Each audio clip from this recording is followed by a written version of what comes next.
حضرت خالد بن ولید رضی اللہ تعالیٰ عنہ کے انتقال کی خبر جب مدینہ منورہ پہنچی تو ہر گھر میں کوہرام مچ گیا۔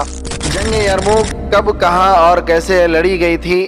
جنگ یرموک لڑنے کی اصل وجہ کیا تھی؟ اور اس جنگ کے بارے میں مشہور ہے کہ ایک طرف 60,000 کا لشکر تھا اور دوسری طرف صرف 60 مسلمان، پھر بھی مسلمانوں کو فتح نصیب ہوئی۔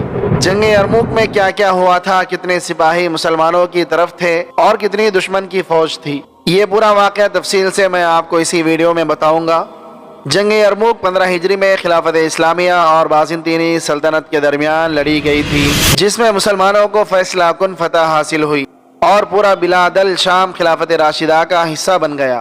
اردن میں یرموک نام کا ایک دریا ہے جہاں پر مسلمان اور رومی فوجیوں کے درمیان شدید جنگ چھڑ گئی تھی۔ رومیوں نے چونکہ مسلمانوں کے ہاتھوں لگاتار شکستیں کھائی تھی اور شامات سے ہٹنے کے لیے مجبور ہو گئے تھے، اس لیے اس کی کوششوں میں لگے ہوئے تھے کہ مسلمانوں کے خلاف ایک عظیم جنگ لڑ کر انتقام لیں، اور اس بار 8 لاکھ فوجی اکٹھا کر کے اور ایک روایت کے مطابق 10 لاکھ پر مشتمل لشکر کو یرموک کے میدان پر مسلمانوں کے مد مقابل لا کر کھڑا کیا۔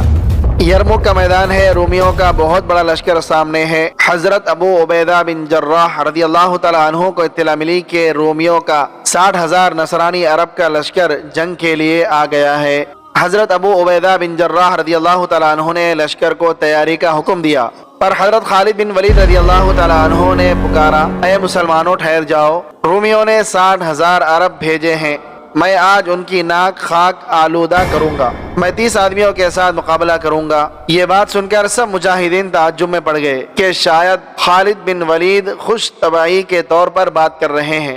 ابو سفیان نے پوچھا، کیا واقعی آپ 30 آدمی لے کر جائیں گے؟ تو حضرت خالد بن ولید نے کہا کہ ہاں، واقعی میرا یہی ارادہ ہے۔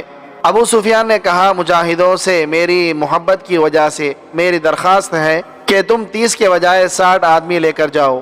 حضرت ابو عبیدہ بن جراح نے بھی تائید کی تو حضرت خالد بن ولید رضی اللہ تعالیٰ عنہ مان گئے۔ اب یہ 60 کا لشکر 60,000 کے لشکر سے جنگ کرنے جا رہا ہے۔ جبلہ بن ایہم غسانی نے جب دیکھا کہ مسلمانوں کا ایک گروہ آ رہا ہے تو سمجھا مسلمان ڈر کر صلح کرنے آ رہے ہیں، اور حضرت خالد بن ولید رضی اللہ تعالیٰ عنہ سے کہا کہ میں اپنے شرائط پر صلح کروں گا، مگر حضرت خالد بن ولید رضی اللہ تعالیٰ عنہ نے جواب دیا، ہم تجھ سے جنگ کرنے آ رہے ہیں، صلح کرنے نہیں۔ جبلہ بن ایہم بولا، جا اپنا لشکر لے کر آ۔ حضرت خالد نے مجاہدوں کی طرف اشارہ کر کے فرمایا، یہ ہے میرا 60 افراد کا لشکر۔ جبلہ بن ایہم نے کہا کہ میں نہیں چاہتا کہ عرب کی مائیں تانا دے کہ جبلہ بن ایہم نے 60,000 کے لشکر کے ساتھ 60 آدمیوں پر چڑھائی کر دی۔ حضرت خالد بن ولید رضی اللہ تعالیٰ عنہ نے کہا، ہمارا ایک مرد تیرے 1,000 کے برابر ہے، تو حملہ کر، پھر دیکھ تیرا کیا حشر ہوتا ہے، اللہ تبارک و تعالی ہمارے ساتھ ہے۔ یہ بات سن کر جبلہ آگ بگولا ہو گیا اور اس نے لشکر کو حملہ کرنے کا حکم دے دیا۔ 60,000 کا لشکر 60 افراد پر ٹوٹ پڑا اور چاروں طرف سے گھیر لیا، لگتا تھا یہ سمندر ان کو بہا کر لے جائے گا، لیکن اسلام کے یہ شیر دل بہادر مجاہد اس سیلاب کے سامنے ڈٹے رہے، تیز رفتار تلوار زنی کر کے دشمن کو پاس آنے نہیں دیا۔ مجاہدین نعرہ تکبیر بلند کر کے ساتھیوں کو جوش دلاتے، مگر اس رومی لشکر کے شور میں یہ آواز دب جاتی۔ حضرت خالد بن ولید اور ان کے ساتھی زرار بن ازور، عبداللہ بن عمر، عبد الرحمن بن ابی بکر، فضل بن عباس نے حصار کی صورت میں گھوڑے ملا لیے، اس طرح ایک دوسرے کی حفاظت کرتے، خود کو اور اپنے ساتھیوں کو دشمن کے وار سے بچاتے اور دشمن کو قتل کرتے رہے۔ صبح سے شام ہو گئی، رومی سپاہی نڈھال ہو گئے، مگر مجاہدین تازہ دم دکھ رہے تھے۔ جب شام تک ابو عبیدہ کو کچھ خبر نہ آئی تو لشکر کو حملے کا حکم دینے لگے، تو ابو سفیان نے کہا، ابو عبیدہ اب رک جاؤ اور اللہ کے فیصلے کا انتظار کرو، انشاءاللہ تعالی وہ دشمن پر غلبہ پا لیں گے۔ تھوڑی دیر کے بعد جبلہ کا لشکر پیٹ دکھا کر بھاگا اور مجاہدین نے آواز بلند کی اور تیز نعرے تکبیر بلند کیا۔ پھر یہ لشکر یوں ڈر کر بھاگا گویا کسی آسمانی مخلوق نے ڈرایا ہو، اور جبلہ بن ایہم سب سے آگے تھا۔ اس معرکے میں 10 مسلمان شہید ہوئے، 5 مسلمان قید ہوئے، رومیوں کے 5,000 لوگ قتل ہوئے۔ یرموک میں مسلمانوں کی قیادت ابو عبیدہ بن جراح رضی اللہ تعالیٰ عنہ کر رہے تھے۔ جس نے مسلمانوں کی پہلی فوجی دستے کو یرموک روانہ کیا تھا۔ سعد بن عامر کی قیادت میں مسلمان مجاہدین کا دوسرا دستہ ان کی مدد کے لیے روانہ کیا گیا تھا۔ دونوں فوجوں میں شدید جنگ چھڑ گئی۔ رومی فوج ہزاروں میں ہلاک ہوئی یا قیدی بنائی گئی اور کامیابی مسلمانوں کو حاصل ہوئی۔ رومی فوج پیچھے ہٹنے پر مجبور ہو گئی۔ جب اس کی خبر رومی بادشاہ ہرقل کو دی گئی، جو شہر میں بیٹھ کر اپنی فوج کی سربراہی کر رہا تھا، وہ وہاں سے بھاگ کر قسطنطنیہ استنبول ترکی چلا گیا اور بڑی حسرت کے ساتھ کہا الوداع۔ سرزمین شام کتنی خوبصورت سرزمین دشمنوں کے ہاتھ لگ گئی۔ تاریخ دانوں کے مطابق اس میں عیسائیوں کو بے انتہا جانی اور مالی نقصان ہوا اور واضح فتح مسلمانوں کو حاصل ہوئی۔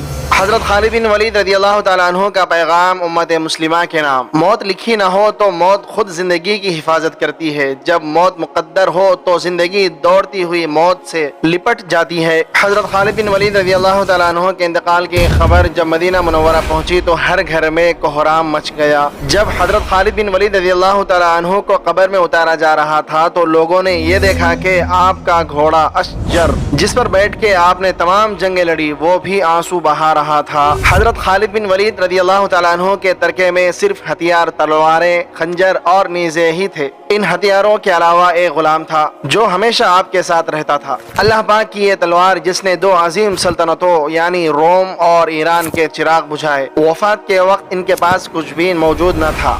حضرت خالد رضی اللہ تعالیٰ عنہ نے جو کچھ بھی کمایا وہ اللہ پاک کی راہ میں خرچ کر دیا۔ ساری زندگی میدان جنگ میں گزار دی۔ صحابہ نے گواہی دی کہ ان کی موجودگی میں ہم نے شام اور عراق میں کوئی بھی جمعہ ایسا نہیں پڑھا جس سے پہلے ہم ایک شہر فتح نہ کر چکے ہوں، یعنی ہر دو جمعوں کے درمیانی دنوں میں ایک شہر فتح ضرور ہوتا تھا۔ بڑے بڑے جلیل القدر صحابہ نے حضور صلی اللہ علیہ وآلہ وسلم سے حضرت خالد بن ولید رضی اللہ تعالیٰ عنہ کے روحانی تعلق کی گواہی دی۔ حضرت خالد بن ولید رضی اللہ تعالیٰ عنہ کا پیغام امت مسلمہ کے نام۔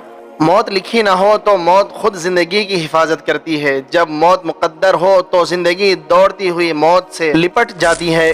زندگی سے زیادہ کوئی نہیں جی سکتا اور موت سے پہلے کوئی مر نہیں سکتا۔ دنیا کے بزدل کو میرا یہ پیغام پہنچا دو کہ اگر میدان جہاد میں موت لکھی ہوتی تو اس خالد بن ولید کو موت بستر پر نہ آتی۔ اس پیغام کو اس دور میں ہر مسلمان کو ضرور پڑھنا چاہیے اور سننا چاہیے اور حضرت خالد بن ولید رضی اللہ تعالیٰ عنہ کے قول کو وقتاً فوقتاً دہراتے رہنا چاہیے۔ اے اللہ، ہم نے چھوٹے بچے کو دیکھا کہ جب چلتے چلتے تھک جاتا ہے تو اپنے باپ سے کہتا ہے ابو اٹھا لیجئے۔ باپ تھکا ہوا کیوں نہ ہو پھر بھی اپنے بچے کو اٹھا لیتا ہے اور سینے سے لگا لیتا ہے۔ اللہ پاک، ہم نفس و شیطان سے لڑتے لڑتے تھک چکے ہیں، یہ ہم سے گناہ کروا لیتا ہے۔ اللہ پاک، اب آپ ہماری مدد فرما دیجیے، اپنے دامن میں جگہ دے دیجیے، اپنی رحمت شامل حال فرمائیے۔